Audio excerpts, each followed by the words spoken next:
제가 우리 성도님들 얼굴 딱 뵈니까 그래도 학창 시절에 다들 한 공부 하신 얼굴들이세요. 그렇죠? 예. 제가 제일 못한 것 같아. 예. 여러분, 중고등학교 다닐 때 가만 생각해 보시면, 저는 이제 남학교, 중학교는 남녀공학을 다녔지만 이제 고등학교는 남자 고등학교를 다녔는데, 그때 학교 다닐 때 재미 중에 하나가 뭐냐면 친구가 이렇게 무협지를 가지고 와요. 그러면 이제 그거를 이렇게 돌려보는데 쉬는 시간에는 안 봐요. 왜냐하면 나가 놀아야 되니까. 꼭 언제 보냐면 수업 시간에 몰래 이렇게 좀 보잖아요. 그렇죠? 예. 아마도 여학생들은 순정 만화 같은 걸 좋아하지 않으셨을까 이런 생각이 드는데, 예. 저는 무협지를 그렇게 좋아하지는 않았는데 그래도 수업 시간에 몰래 보는 재미가 있더라고요. 그래서 이렇게 조금 뭐 봤던 기억이 있습니다. 내용은 뭐 하나도 기억이 안 나도, 예, 그랬던 기억이 있습니다. 그러다가 이제 선생님이 너 뭐하니 하다가 끌려 나가서 그 책도 빼앗기고 선생님한테도 꾸중도 듣고 이랬던 기억이 있습니다. 여러분, 그런데 무협지가 되었던 순정 만화가 되었던 그 수많은 이야기들 가운데 꼭 빠지지 않는, 어쩌면 그 무협지나 순정 만화에 가장 많이 언급되는 스토리가 있는데 뭐냐면요, 복수예요. 복수. 원한을 갚는 것. 그렇죠? 예. 뭐 큰 복수부터 자잘한 어떤 개인의 복수까지, 예, 뭐 그런 이야기들은 꼭 빠지지 않는 것 같아요. 부모님을 위해서 내가 복수를 하고, 우리 가문을 위해서 이렇게 공격했던 원수를 내가 그 원한을 갚고, 뭐 이런 이야기들이 많이 있었던 기억이 있습니다. 그러면 갑자기 오늘 목사님이 왜 또 무협지부터 시작해서 이렇게 거룩한 주일에 복수나 뭐 원한을 갚는 이런 이야기를 하실까 생각하는 분들이 계시는데, 예. 여러분, 지난주에 외국인, 이방인들, 고아나 과부를 이렇게 살피고 돌봐야 한다 이런 말씀을 드렸습니다. 그리고 그것은 영적인 이방인, 그렇죠? 영적인 고아나 영적인 과부를 포함하는 그러한 것이다라는 말씀을 드렸습니다. 여러분, 그런데 오늘 본문에 보니까요, 아말렉이 내게 행한 일을 기억하라 말씀하고 있어요. 좋은 의미에서 기억하라는 게 아니죠. 아말렉이 이스라엘 백성에게 행한 일을 기억하라, 좋은 의미는 아닙니다. 또 너는 천하에서 아말렉에 대한 기억을 지워버리라, 너는 잊지 말지니라. 뭔가 굉장히 이렇게 그걸 뭐라 할까요? 아주 그냥 아말렉에 대한 그러한 것들을 말씀을 하고 있어요. 그런데 본문에서 말씀하시는 것은 아말렉에 대한 용서가 아니지요. 그들이 행한 일을 기억하라, 아말렉에 대한 기억을 지워버리라, 이런 의미는 아말렉이라는 이름을 사람들이 기억조차 할 수 없도록 아예 흔적도 남기지 않고 없애버리라 라는 의미. 그러면 바로 24장에서는 하나님께서 객과 고아와 과부를 돌보고 살피라 하셨던 하나님이 갑자기 25장에서는 태도가 싹 바뀌셔가지고 그 이름을 기억조차 하지 않을 정도로 지워버리라 할 정도시니 우리가 말씀을 읽으면 고개가 갸우뚱되는 거예요. 하나님의 말씀이 모순처럼 느껴진다는 거예요. 한 번은 이렇게 말씀하셨다가 또 그 다음에는 저렇게 말씀하시는 것 같이 느껴진다는 거죠. 여러분, 지난번 수요 성경 공부 시간에 제가 이런 말씀을 드렸어요. 말에 담긴 뜻을 잘 분별해야 된다라는 말씀을 드렸습니다. 우리가 성경을 읽을 때도요, 그러한 시각으로 봐야 돼요. 하나님 말씀을 그냥 쭉 읽어버리면 우리가 한글이니까 그냥 쉽게 넘어갈 수 있죠. 무슨 뜻인지도 모르고. 그런데 우리가 성경을 읽을 때에도 그 말씀 안에 담겨있는 진짜 의미가 무엇인가, 그것을 우리가 잘 분별해야 된다는 것입니다. 그런 의미에서 오늘 본문도요, 그 뜻을 잘 깨닫지 않으면 하나님의 말씀이 마치 모순처럼 느껴지는 거예요. 앞에서는 이렇게 말씀하셨다가 또 그 다음 장에서는 다르게 말씀하시는 것처럼 그렇게 느껴진다라는 것입니다. 그리고 그런 시각으로 보기 때문에 구약의 하나님은 아주 잔혹한 하나님이다 이렇게 말씀하시는 분들도 있죠. 그게 바로 하나님에 대한 오해라는 것입니다. 자, 여러분, 오늘 말씀에서 아말렉이 행한 일을 기억하고 그들에 대한 기억을 지워버리라 라고 말씀하시는 이유가 뭘까? 분명히 하나님의 이유가 있으실 텐데 그 이유가 뭘까 하는 것을 말씀드리겠습니다. 아말렉이 무슨 큰 일을 저질렀죠? 그 이유가 오늘 본문에 나와요. 18절에 보시면 곧 그들이 너를 길에서 만나 네가 피곤할 때에 네 뒤에 떨어진 약한 자들을 쳤고 하나님을 두려워하지 아니하였느니라. 아말렉을 기억하라는 이유는 두 가지예요. 첫 번째는 아말렉이 이스라엘 진영이 사람이 굉장히 많으니까 장정들만 60만이니까 그 아내들과 자녀들까지 하면 최소한 200만 명은 됐을 거다 이렇게 성경학자들이 이야기하니까 쫙 늘었으면 뒤에 처지는 사람들이 있겠죠. 체력이 좀 딸리는 사람도 있고, 그런데 그 진영의 약한 사람들을 공격했다는 거예요. 아말렉이. 두 번째 이유는 그렇게 한 것이 그냥 그 약한 사람들만 공격한 것이 아니라 뭐예요? 왜 그렇게 했대요? 하나님을 두려워하지 않았기 때문이라는 거예요. 여러분, 그러면 언제 아말렉이 이렇게 공격했죠, 이스라엘을? 출애굽기 17장 8절 이하의 말씀에 보면 나와요. 아마 여러분들도 익히 다 아시는 그런 말씀입니다. 이스라엘이 홍해를 건너왔어요.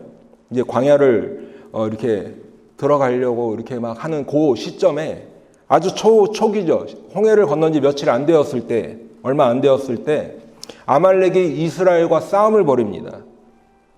기록에 보면 이스라엘의 첫 번째 전쟁이었습니다. 다 아시다시피 그때 이제 여호수아가 이스라엘 군대를 이끌고 나가서 싸움을 했습니다. 그리고 모세는 하나님의 지팡이를 들고 산 꼭대기에 서 있었죠. 그런데 모세가 손을 들고 있으면 이스라엘이 전쟁을 이기고 손을 내리면 이스라엘이 전쟁에서 지니까 누가 도왔어요? 아론과 훌이 그 옆에서 손을 받쳐주고 있어요. 이 싸움이 누가 한 전쟁이에요? 아말렉이 벌인 전쟁이라는 것입니다. 여러분, 그런데 가만히 생각해 보시면 이스라엘은 지금 전쟁하려고 홍해에서 나온 게 아니죠. 전쟁하려고 나온 게 아니에요. 군인들만 나온 게 아니에요. 아내들과 자녀들과 온갖 가축들과 그냥 그렇게 이사가고 있는 중에 아말렉이 전쟁을 한 거예요. 다시 말하면 이스라엘은 전혀 전쟁 준비가 되어 있지 않았어요. 그런 틈을 타서 아말렉이 이스라엘 행렬 뒤에 그것도 힘이 없고 연약한 사람들을 공격했다는 거예요. 왜요? 하나님을 두려워하지 않았기 때문이라고 그렇게 말씀하고 있습니다. 여러분, 그럼 우리는 이제 이렇게 생각할 수 있습니다. 그거는 예전에 출애굽기 때 있었던 일이잖아요. 아무리 그래도 이미 시간도 흘렀고, 또 광야에서 40년 지금 시간을 보냈고, 이미 지나간 일, 오래전 일이잖아요. 그리고 사실상 지금 상황에서는 아말렉이라는 존재감도 그렇게 크지 않아요. 크지 않아요. 그런데 하나님은 왜 이제 와서, 그것도 아말렉이라는 주위에 다른 이스라엘과 싸움했던 민족들도 많은데 왜 아말렉을 콕 집어서 그들의 악행을 기억하고 흔적도 남기지 말고 없애라고 하실까? 의문이 드는데 또 한 가지 질문이 있죠. 주님은 서로 사랑하라고 하셨잖아요. 우리들에게 사랑하라고 하시면서 아말렉은 또 그렇게 하신단 말이에요. 사랑하는 우리 성도 여러분, 그렇기 때문에 우리가 성경을 읽을 때 그 글에 담긴 의미를 잘 분별해야 하고, 그리고 동시에 성경에서 말씀하시는 하나님의 뜻을 우리가 잘 깨달아야 이런 말씀들이 걸리지 않고 쭉쭉 넘어가게 되는 거예요. 여러분, 성경은 분명히 우리들에게 가장 이 성경에서 흐르는 한 가지 단어라고 하면 뭐가 있을까요? 사랑이죠. 사랑. 서로 사랑하라 말씀하셨어요. 하나님을 사랑하고 내 이웃을 내 몸과 같이 사랑하라. 이 두 가지가 선지자와 율법의 강령이니라 주님께서 말씀하셨단 말이에요. 여러분, 그러면 한 가지 제가 질문을 드릴게요. 우리는 정말로 모든 것을 다 사랑해야 할까요? 아멘. 예, 아멘 하셨는데 제 대답은 노예요. 그렇지 않아요. 우리가 사랑해서는 안 되는 게 있어요. 어머, 목사님 무슨 말씀이세요? 내가 살다 교회 와서 서로 사랑하라고 하시는 말씀은 들어왔는데, 아니 지금 사랑해서는 안 되는 게 있다는 말씀을 우리 목사님이 하시네. 처음 들어봤네 이런 분들이 계실 것입니다. 여러분 오늘 이걸 좀 자세히 말씀을 드릴 테니까 한번 귀를 잘 기울이시고 잘 들어보시기 바래요. 여러분 먼저 한 가지 또 우리가 질문을 할 수 있어요. 오늘날 우리들에게 무엇이 오늘 본문에 나오는 아말렉과 같은 것일까? 이 질문에도 대답을 할 수 있어요. 그래야 우리가 서로 사랑하라고 하시는 그 주님의 말씀의 전제 앞에 사랑해서는 안 되는 게 무엇인가를 잘 분별할 수 있기 때문에 그렇습니다. 그걸 말씀을 드릴게요. 어쨌든 지금 마음에 뭔가 이렇게 불편한 생각이 조금 드실 수도 있는데 여러분들이 믿거나 마시거나 우리가 사랑하면 안 되는 게 있어요. 첫 번째, 우리 믿는 사람들은 세상을 사랑하면 안 됩니다. 예. 요한일서 2장 15절에 보니까 이 세상이나 세상에 있는 것들을 사랑하지 말라라고 말씀하셨어요. 분명히 성경에 기록되어 있죠? 김 목사의 말이 아니에요. 두 번째 우리가 사랑해서는 안 되는 게 뭐냐? 우리는 죄를 사랑하면 안 돼요. 로마서 12장 9절에 보니까 사랑하지 말라, 영어로도 사랑하지 말라는 조금 완화된 표현이죠. 근데 악을 사랑하지 말라라고 순화된 표현이 아니라 악을 미워하라고까지 강력하게 말씀하고 있어요. 그러니까 첫 번째 뭘 사랑하면 안 돼요? 세상을 사랑하면 안 돼요. 두 번째는요, 죄를 사랑하면 안 되는 거예요. 세 번째가 또 있는데요. 세 번째 사랑하면 안 되는 게 뭐냐면 사탄 마귀는 사랑하면 안 되는 거예요. 아니 목사님 주님께서 원수도 사랑하라고 하셨잖아요. 예, 분명히 그렇게 말씀하셨죠. 마태복음 5장 44절에 보면 너희 원수를 사랑하라 말씀하셨어요. 그런데 이 마태복음 5장 44절에서의 원수를 사랑하라는 것은 사탄 마귀를 칭하는 게 아니에요. 나를 미워하고 나를 박해하는 사람들이 있죠, 세상에. 그 사람들, 나를 괴롭히는 사람들, 나를 박해하고 그 사람들을 사랑하라는 거예요. 그 사람들을 위해서 기도하라는 거죠. 그런데 성경은 분명히 사탄 마귀는 사랑할 대상이 아니라 대적해야 될 대상이라고 말씀하고 있어요. 야고보서 4장 7절에도 보면 마귀를 대적하라 말씀하고 있어요. 베드로전서 5장 9절에 보면 사탄 마귀가 우는 사자와 같이 우리들을 먹으려고 잡으려고 이렇게 하고 있는데 그때 마귀를 대적하라 말씀하고 있어요. 에베소서 6장 11절에도 보시면 마귀의 관계를 능히 대적하기 위해 라고 말씀하고 있어요. 그러니까 사탄 마귀는 우리가 사랑해야 될 대상이 아니죠. 대적해야 될 대상이에요. 우리는 서로 사랑해야 하고 나를 괴롭히는 원수 같은 사람조차도 우리가 품고 사랑하고 그 사람을 위해서 기도해야 하지만 분명히 사랑하면 안 되는 것들이 있다고 성경은 우리들에게 말씀하고 있습니다. 여러분 그런데요. 저를 포함한 우리들은 어떻게 살고 있습니까? 반대로 하고 있어요. 반대로. 하나님을 사랑하고 내 이웃을 사랑하라 하신 말씀에는 그다지 사랑하지 않아요. 하나님이 뭔가 나에게 주시는 것 같으면 사랑하고 내 이웃을 내 몸과 같이 사랑도 그다지 하지 않죠. 너를 괴롭게 하는 원수 같은 사람이라도 사랑하고 그를 위해서 기도하라 하셨는데 원수를 내 사랑하는 남편을 향해서 어이구 웬수야 하는 거예요. 내 옆에 이쁜 토끼 같은 그 사랑스러운 아내를 향해서 어이구 웬수야 하는 거예요. 원수는 따로 있는데 여러분 우리들이 또 반대로 하는 게 있습니다. 세상을 사랑하지 말라고 하셨는데요. 우리들은 예수를 믿는다고 하면서도 눈은 세상으로 가 있는 경우가 얼마나 많아요. 우리의 발이 세상을 향해 있는 경우가 얼마나 많냐는 거지. 죄를 미워하라고 하셨는데 우리는 때때로 죄 짓는 것을 너무 아무렇지도 않게 생각하고 죄를 짓고 있습니다. 마귀를 대적하라고 하셨는데 우리들은 마귀를 대적하기는커녕 너무 자주 마귀가 좋아할 만한 일들을 하죠. 좋아할 만한 일들을 해요. 그렇기 때문에 우리가 끊임없이 하나님 말씀 앞에 나와서 내 자신을 돌아봐야 하는 거예요. 아멘이세요? 예, 아멘. 여러분 요한복음 16장 33절에 보시면 우리 주님은 내가 세상을 이기었노라 말씀하셨어요. 그런데 이기었노라, 내가 세상을 이기었노라는 그 말씀 바로 앞에 같은 절에서 바로 앞에 있는 말씀이 뭐냐면 주님의 제자들이 세상에서 환난을 당할 것이다 라고 말씀하셨어요. 여러분, 주님이 세상을 이기셨는데 왜 주님의 제자들은 환난을 당합니까? 승전가를 울려야죠. 그렇죠? 이 말씀도 보면 앞뒤가 좀 맞지 않는 것 같아요. 우리 주님이 뭔가 이렇게 논리적으로도 받아들여지지가 않고 왜 그럴까? 그런데 여기서 주님이 세상을 이기셨다 할 때 이 세상은 고린도후서 4장 4절에서 언급하는 세상의 신, 즉 사탄 마귀를 의미하는 것이기 때문에 그렇습니다.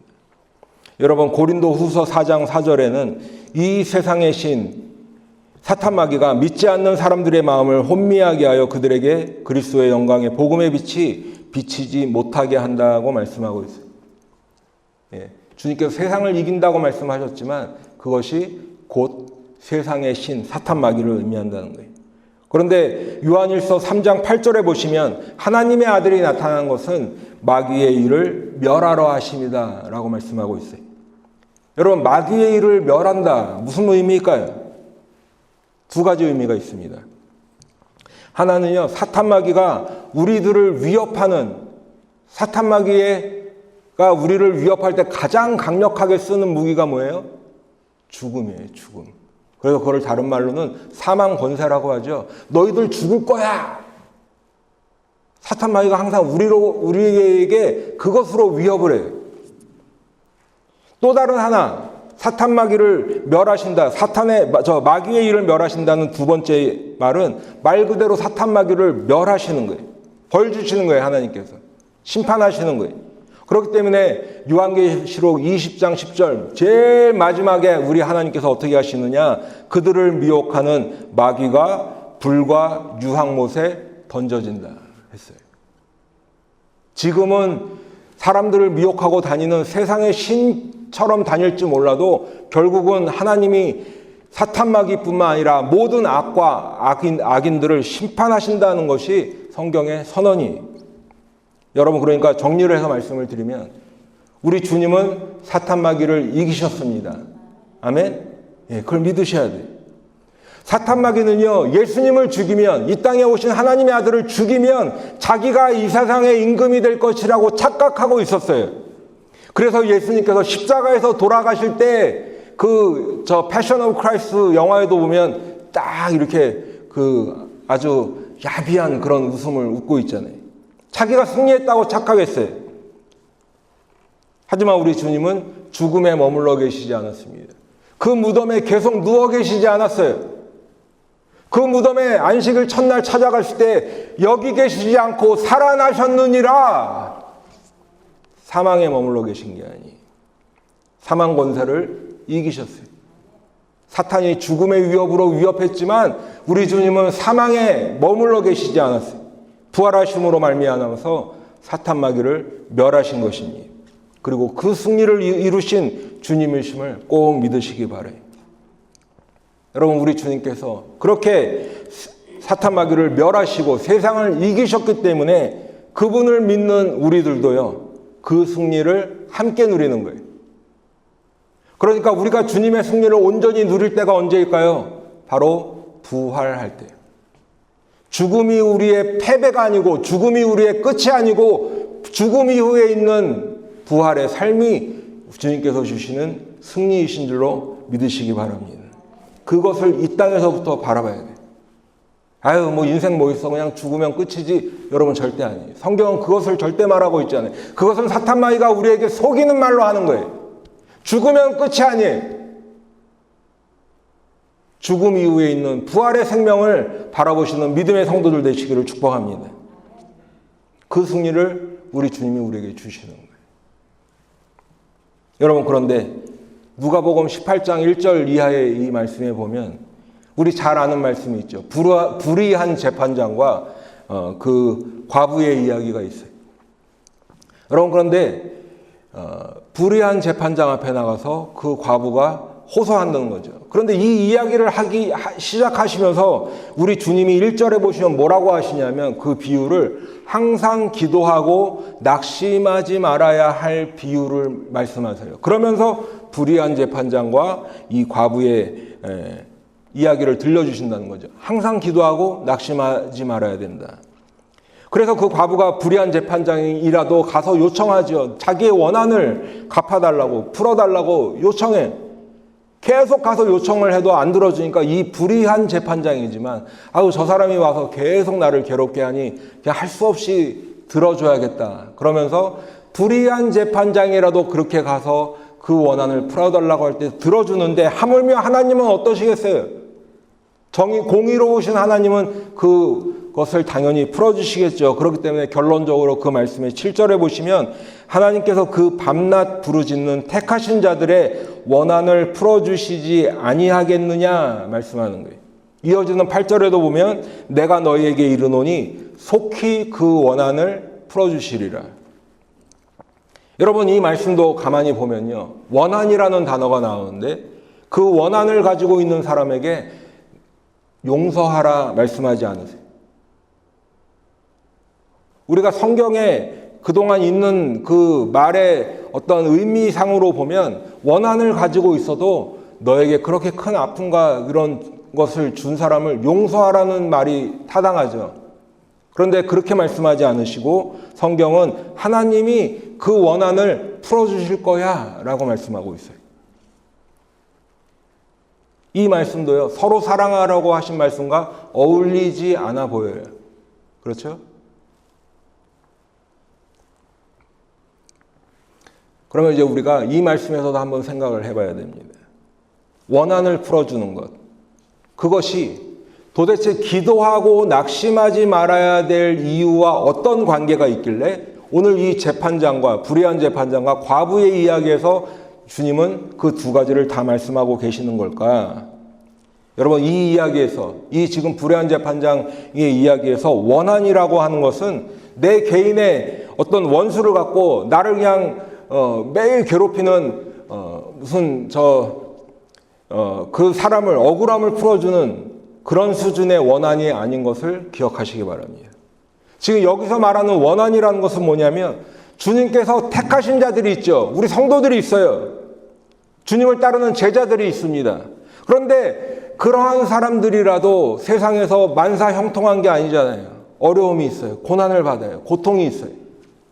그렇기 때문에 밤낮 부르짖을 만큼 우리를 괴롭게 하는 그 사탄 마귀에 대해서 우리 주님께서 그 원한을 반드시 갚아주신다고 약속해 주시는 말씀이에요.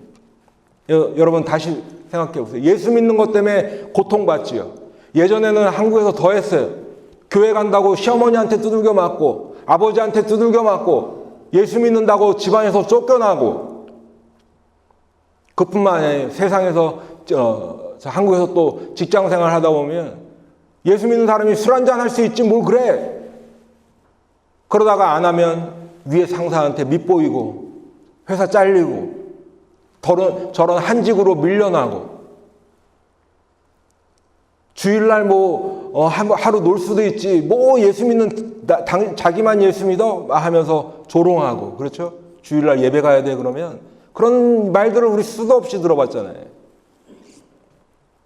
심지어는 지금도 예수 믿는 것 때문에 목숨을까지도 위협받고 실제로 죽임을 당하고 이런 사람들이 있어요. 여러분 그러면 우리가 어떻게 같이 싸울 수 있어요? 인내해야지. 눈물로 기도하는 수밖에 없어. 하나님 저 영혼을 불쌍히 여겨달라고 기도할 수밖에 없지. 그것을 감내해야 돼. 나에게 오는 불이익을 그냥 내가 감수해야 돼. 왜요? 예수 믿는다는 그 이유 하나 때문에 그렇습니다. 그러면서 나를 위해서도 기도해야죠. 하나님 이러한 고통 앞에 고난 앞에 흔들리지 않고 끝까지 믿음 지키게 해달라고 기도하는 거잖아요. 그 인고의 세월을 의미하는 거예요, 여러분. 그렇기 때문에 우리 믿는 사람들은 세상에서 환난을 당하고 고난을 당할 때 첫 번째로 뭘 해야 돼요? 뭘 하면 안 돼요? 낙심하지 말아야 돼요, 여러분. 낙심하지 말아야 돼요. 왜요? 우리가 듣는 말 때문에 낙심하기가 제일 쉬워요, 여러분. 그렇죠? 아니 당신 믿음이 얼마나 대단하길래 이렇게 해 저렇게 해 왜 자기만 이렇게 해? 그러면 어떡해요? 나는 그래도 예수 믿는 사람이니까 이렇게 해야지라고 생각은 하지만 돌아서면 낙심이 되는 거예요. 낙심이 되는 거예요. 나 혼자만 있는 것 같은 거예요.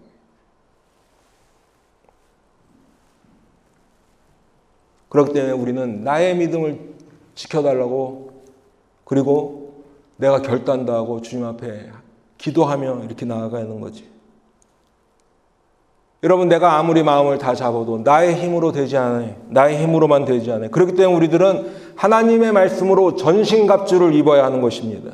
말씀의 능력으로 무장해야 돼. 에베소서 6장 11절 이하에 보면 하나님의 전신갑주를 입으라. 그 전신갑주의 그 말씀을 가만히 보면 다 하나님의 말씀으로 무장하는 거예요.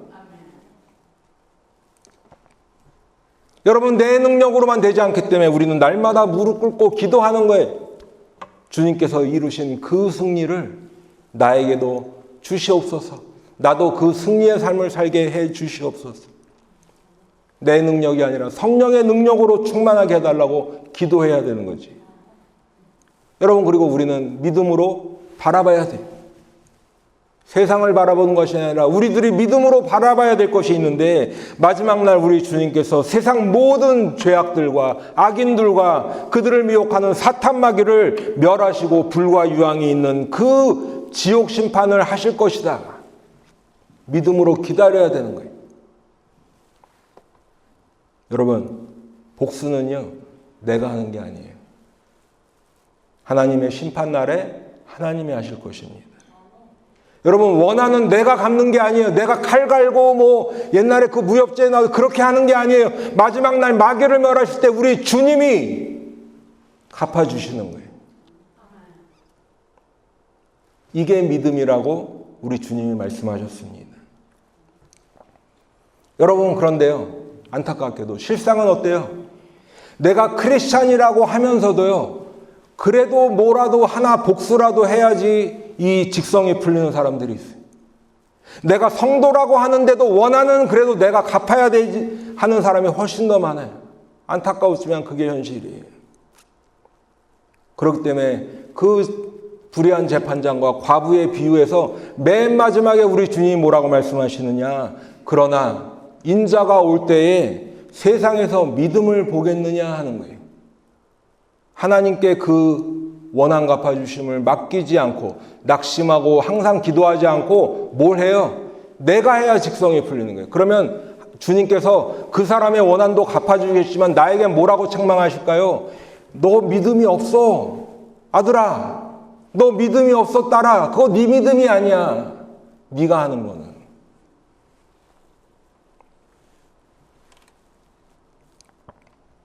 그뿐만이 아니죠. 많은 크리스천들이 말씀은 이미 들어서 알고는 있는데 실상은 오히려 죄를 더 사랑해요. 조금 전에도 말씀을 드렸죠. 세상을 더 사랑해. 사탄 마귀의 편에 서서 은근히 나는 사탄의 제자가 아니에요. 이렇게 말씀하는 게 아니라 사탄 마귀가 좋아하는 걸 해요. 그러면서 살아가지. 세상은 더 악해지는데 나만 믿음으로 살면서 바보 소리 듣기 싫은 거예요. 믿음의 인내가 점점 사라지는 시대입니다. 먼저는 우리 마음이 낙심한다고 말씀드렸죠. 그 다음엔 그냥 나도 적당히 죄 지으면서 살아가고 있는 거예요. 사랑하는 우리 성도 여러분, 이제 말씀을 마치면서 말씀을 드립니다. 여러분, 오늘 우리를 대적하는 아말렉을 꼭 기억하시기 바랍니다. 좋은 의미에서 기억하라는 게 아니라 예전에 자나깨나 불조심 꺼진 불도 다시 보자 기억하시죠? 그런 마음으로 기억해야 되는 거예요. 세상을 사랑하면 안 돼. 죄를 가볍게 여기거나 죄를 사랑해서는 안 되는 것입니다. 사탄 마귀를 대적하면서 살아가는 우리 성도들 다 되시기를 축원합니다. 우리 주님이 세상을 이기었노라 선포하셨기 때문에 우리들은 우리에게 승리를 주시는 분은 우리 주님이심을 믿으면서 끝까지 승리하는 우리 성도들 되시기를 축복합니다. 뭘로 해야 된다고요? 말씀으로 무장해. 하나님의 전신갑주를 입고 항상 기도하며 낙심하지 않아야 합니다. 여러분, 맨날 우리 목사님은 말씀과 기도만 얘기하네. 가장 기초적인 거죠, 여러분. 그런데요, 많은 크리스찬들이 이 기초가 안 돼서 무너지고 있어요. 이 기초가 안 돼서 무너지고 있어요. 예. 다른 프로그램, 행사, 여러분 그런 거 하나도 안 해도 내 삶이 하나님의 말씀으로 무장하고 기도로 성령 충만하면 그게 돼야 되는 거예요. 그 기초가 무너지면요, 우리가 아무리 집을 지어도 다 휩쓸려 내려가게 돼 있어요. 그리고 또 한 가지, 우리는 주님께서 반드시 사탄 마귀를 멸하시는 그 원한을 풀어주실 것이다. 주님께서 다시 오실 때 그 원한을 풀어주실 것이다 라는 이것을 끝까지 인내하며, 그래서 주님께서 다시 오실 때 내가 너를 보고 믿음을 보았노라 라고 선언하시는 사랑하는 우리 성도들 다 되시기를 예수님의 이름으로 축복합니다. 네, 기도하겠습니다.